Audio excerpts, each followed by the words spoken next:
Welcome back to the New Testament by Pentecost Reading Challenge. We're into the second week, and today we read 2 Corinthians.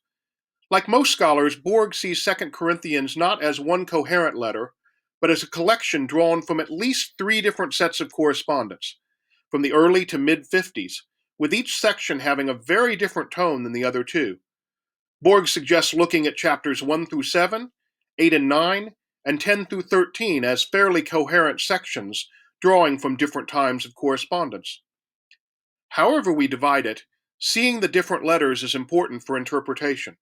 2 Corinthians is not, and was never intended to be, one coherent line of thought, but it's a collection preserved of key parts of an ongoing conversation, of which we're still only hearing one side.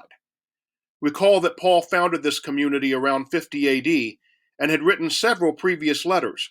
We've read what we call 1 Corinthians, but we know it wasn't the first.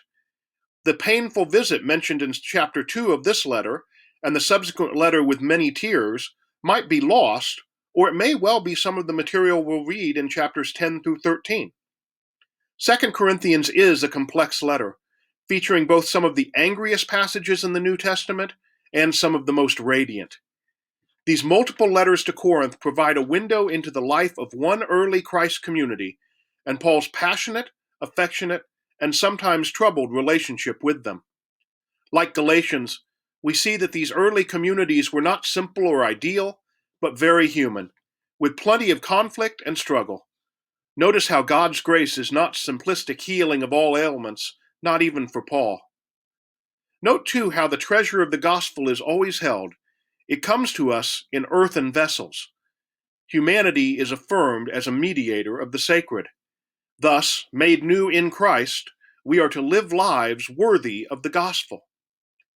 Both this text and Philippians before it illustrate the first century view of creation as a three-tiered universe. I invite you to look at this photo from the Sinai Peninsula. You can see how the Milky Way makes a dome. You can begin to understand how our ancestors would have seen creation as a snow globe, as three tiers: a firmament above the heavens, the earth where we live, and Sheol, the place of the dead beneath it.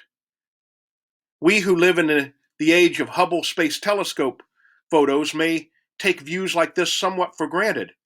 But even here in Pretty Prairie and Murdoch, we don't see the sky like this at night routinely. Our ancestors, before electric lights, routinely did. Consider this photo from the slopes of Mount Sinai and contrast it with Paul's discussion of a vision of the third heaven. Or perhaps this photo, again from the Sinai Peninsula, Paul and Timothy and his companions sitting around the campfire, reading and discussing the latest letter from Corinth or other places, and figuring out how to respond. Paul doesn't tell the stories of Jesus in his letters. He's already done that in person. Here, Paul is debating how to apply those stories, how to live together in complex human communities.